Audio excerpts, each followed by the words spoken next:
आपको सुना रही हूँ पूर्णिमा के दिन सुनी जाने वाली कथा। बंधुओं, जो मनुष्य भी पूर्णिमा के दिन सुनी जाने वाली इस कथा को सुनते हैं, उनके सभी मनोरथ शीघ्र पूरे हो जाते हैं। बंधुओं, पूर्ण विश्वास सच। नगर में चंद्रहास नाम का एक राजा था। उसकी पत्नी का नाम कृतिका था और वहीं नगर में एक ब्राह्मण और ब्राह्मणी रहते थे। उनके यहाँ धन धान्य की कोई कमी नहीं थी, पर उनके कोई संतान नहीं थी। इस वजह से वे बहुत दुखी थे। एक समय एक तपस्वी उस नगरी में आया। वह तपस्वी उस ब्राह्मण के घर को छोड़कर सभी घरों से लेकर भोजन करता, पर वह रूपवती से भिक्षा नहीं लेता था। एक दिन जब तपस्वी ने किसी अन्य घर से भिक्षा ली और गंगा के किनारे जाकर प्रेम पूर्वक खाने लगा, तब धनेश्वर ने तपस्वी के सभी कार्यों को करते देखा और अपनी भिक्षा के अनादर को देखकर धनेश्वर तपस्वी से जाकर बोले, आप सभी घरों की भिक्षा लेते हैं, पर मेरे घर से भिक्षा क्यों नहीं लेते? तब तपस्वी ने कहा, जो निसंतान हो उसके घर की भिक्षा बड़ी पापदायिनी मानी जाती है। पतितों का अन्न खाने से मनुष्य आप भी पतित हो जाता है। क्योंकि तुम निसंतान हो, इसलिए मैं तुम्हारे घर की भिक्षा नहीं ले सकता। धनेश्वर ने तपस्वी के पैर पकड़ लिए और बोला, मुझे आप पुत्र प्राप्ति का उपाय बताइए, मेरे इस दुख को खत्म करें। आप मेरे दुख को खत्म करने में समर्थ हैं। तब उसके द्वारा प्रार्थना करने पर तपस्वी कहने लगा, तुम चंडी की आराधना करो। और आकर उसने ब्राह्मणी को सारी बात बताई और खुद चंडी की तपस्या करने के लिए वन में चला गया। उसने चंडी की उपासना की, उपवास किया और 16वें दिन उसे चंडी ने दर्शन दिया और कहा कि तुम्हारे पुत्र होगा, पर वह 16 वर्ष का हो जाएगा तो मृत्यु को प्राप्त हो जाएगा। पर यदि तुम 32 पूर्णिमा का व्रत करोगे तो वह दीर्घायु प्राप्त करेगा। जितनी तुम्हारी समर्था हो उतने घी के दीपक बनाकर शिवलिंग के सामने जगाना, पर ऐसा 32 पूर्णिमा को ही करना। प्रातः काल होने पर इस स्थान पर तुम्हें एक आम का पेड़ दिखाई देगा। पेड़ पर चढ़कर एक आम तोड़ना और घर ले जाकर पत्नी को दे देना। अब वह स्वप्न से जागा और पत्नी को सारी बात बताई। स्नान करके पत्नी को खिलाना। प्रातः काल होने पर इस स्थान पर तुम्हें एक आम का पेड़ दिखाई देगा। पेड़ पर चढ़कर एक आम तोड़ना और घर ले जाकर पत्नी को सारी बात बताना और स्नान करके पत्नी को खिलाना। उसके संतान होगी। जब वह सवेरे उठा, उसने वहां एक आम के पेड़ को देखा और आम लगा देखा, पर वह आम तोड़ ना पाया क्योंकि आम बहुत ऊंचे लगा था। और गणेश जी से प्रार्थना करने लगा कि हे गणेश जी, मेरा कार्य सिद्ध करें और मैं अपना मनोरथ पूर्ण कर सकूं। गणेश जी की कृपा से धनेश्वर पेड़ पर चढ़ गया और उस फल को देखा। उसे महसूस हुआ कि ये तो वही वरदान वाला फल है, और उसने तोड़ा और पेड़ से नीचे उतर आया और फिर घर जाकर उसने अपनी पत्नी को दिया। 9वें महीने उसके पुत्र पैदा हुआ और पुत्र बहुत ही सुंदर और सुशील था। उसकी माता पिता ने 32 पूर्णमासी का व्रत करना शुरू कर दिया। 16वां वर्ष लगते ही माता पिता को चिंता होने लगी कि कहीं 16 वर्ष होने पर बेटे की मृत्यु तो नहीं हो जाएगी।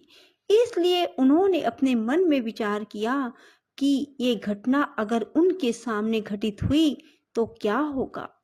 उन्होंने उस बच्चे के मामा को बुलवाया और कहा कि हमारी इच्छा है कि देवी दास को तुम 1 वर्ष के लिए काशी में ले जाकर विद्या ग्रहण करवाओ। उसे अकेला बिल्कुल नहीं छोड़ना, तुम सदा उसके साथ रहना। और इस तरह से उन्होंने अपने बेटे को 1 वर्ष के लिए काशी भेज दिया। किंतु यह बात मामा को नहीं बताई।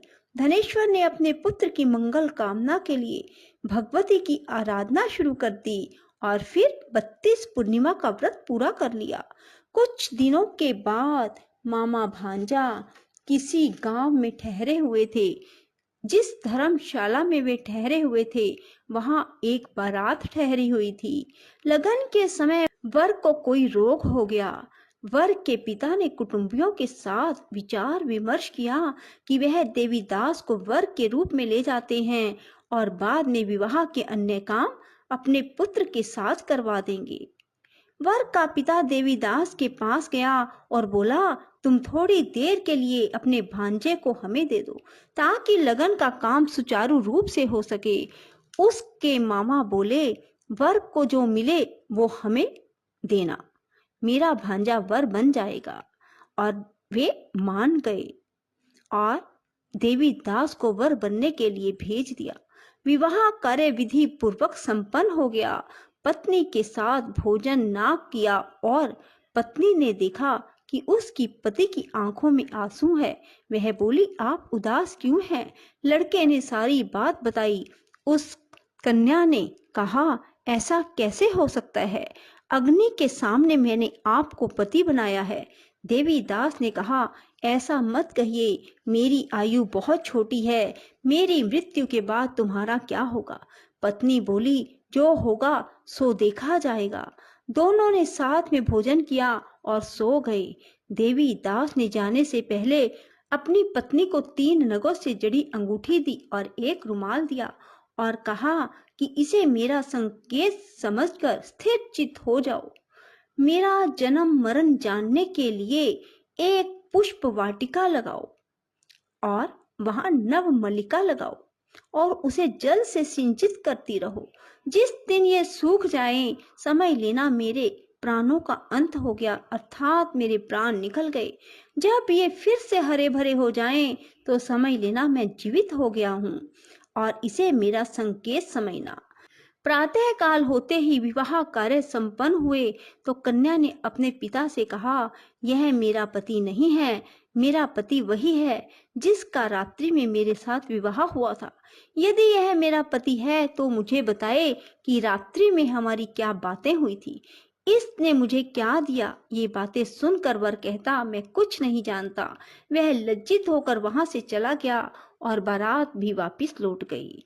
मामा भांजा काशी विद्या अध्ययन के लिए चले गए और एक दिन काल से प्रेरित होकर एक सर्प देवीदास को काटने के लिए वहां पहुंचा। जहर की ज्वाला से सारे स्थान जहरीला हो गया। पूर्णिमा व्रत की कृपा से सांप उसे काट ना पाया। काल वहां आया, उसके शरीर से उसके प्राणों को निकालने की कोशिश करने लगा और वह मूर्छित हो गया। भगवान शिव पार्वती भी वहां आए। उसे मूर्छित दशा में देखकर माता पार्वती ने शिव जी से कहा, इसकी माता ने 32 पूर्णिमा का व्रत किया था, इसे प्राण दें। भक्त वत्सल भगवान ने उसे प्राण दान दिए। व्रत के प्रभाव से काल को भी पीछे हटना पड़ा। उसकी स्त्री उसकी प्रतीक्षा करती थी। उसने देखा कि पुष्प वाटिका में कुछ भी ना रहा और साथ ही देखा कि सब हरा भरा हो गया। ऐसा देखकर मैं बहुत हर्षित हुई और अपने पिता से बोली, पिताजी मेरे पति ठीक हैं, उन्हें ढूंढिए। उधर मामा भांजा भी 16वां वर्ष पूरा होने पर काशी से वापस चल पड़े और कन्या के घर पहुंच गए। कन्या ने अपने वर को पहचान लिया।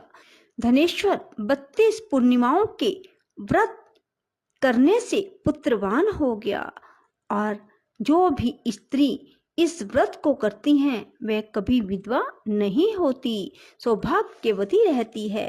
यह व्रत पुत्र पौत्रों को देने वाला और सभी मनोकामनाओं को पूर्ण करने वाला है। भगवान शिव की कृपा से 32 व्रत करने वालों की हर इच्छा पूरी हो जाती है। बोलो शिव शंकर भोले।